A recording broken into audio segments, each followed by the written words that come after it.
dégg naa am na benn waay buy wër tout le département yor ay mallette d'argent di jox ay 50 millions ak ay 80 millions. benn garantie laa leen mën a jox mooy ce sera la dernière élection au Sénégal bu muy génnee sax naan day nekk candidat à fortiori mu yor xaalis naan da koy distribuer, c'est la dernière. Et Agnam bii ñu xam Agnam mérite autre chose. Lorsque Sonko avait parlé de Farba, il n'y avait aucune haine, mais juste de la réalité.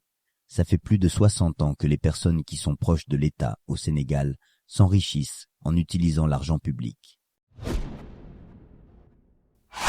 Après son deuxième face-à-face avec le juge d'instruction du pôle judiciaire financier, Mouhamadou Farba Ngom, maire d'Agnam et proche de l'ancien président Macky Sall, a été placé sous mandat de dépôt.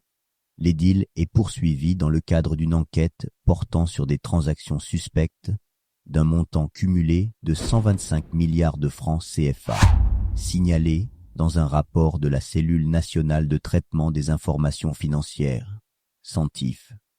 Selon ce document, ces fonds, en provenance du Trésor public et de certaines structures étatiques, auraient transité vers ses comptes ou ceux de ses proches. Ses avocats, dont Maître Doudou Ndoye, dénoncent une procédure irrégulière et des accusations sans fondement.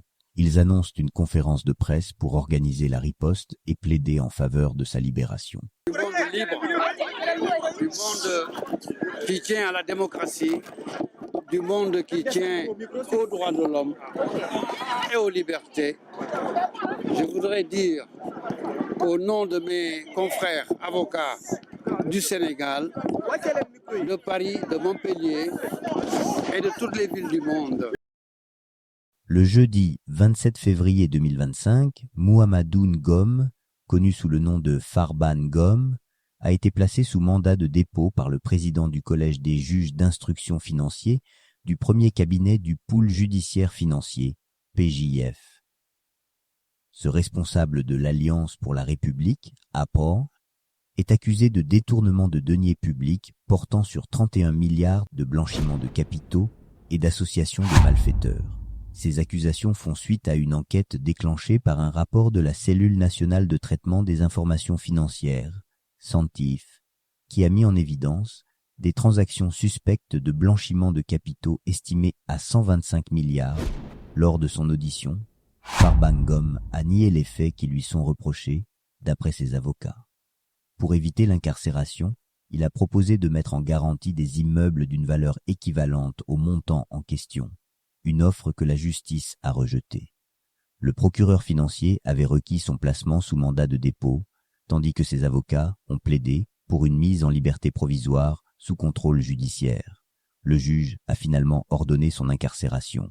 Par ailleurs, l'enquête mentionne également l'implication d'Amadou Sall, fils de l'ex-président Macky Sall, dans des transactions douteuses concernant des bons de caisse d'un montant de 10 milliards. 9 autres personnes sont également suspectées dans cette affaire.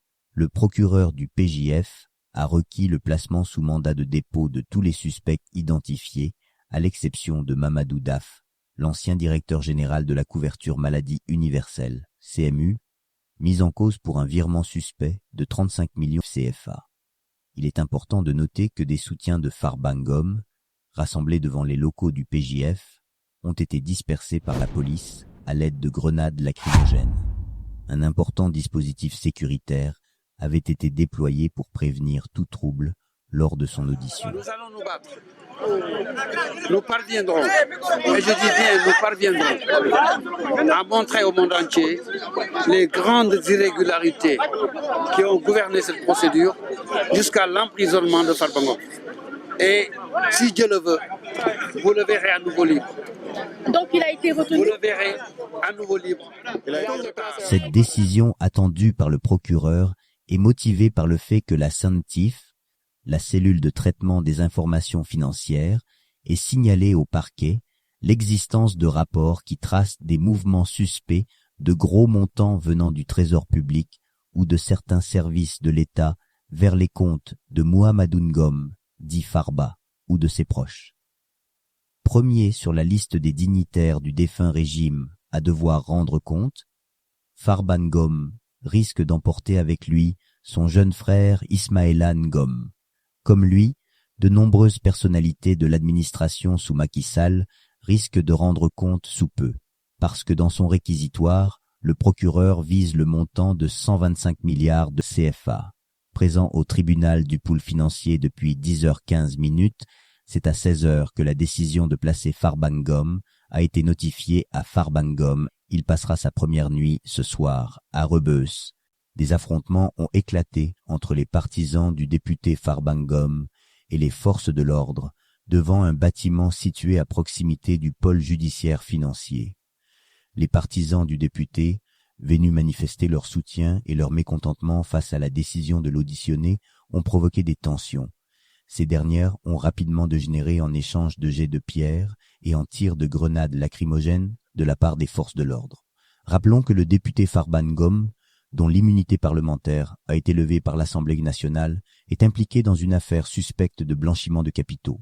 Les montants en jeu sont estimés à plus de 125 milliards.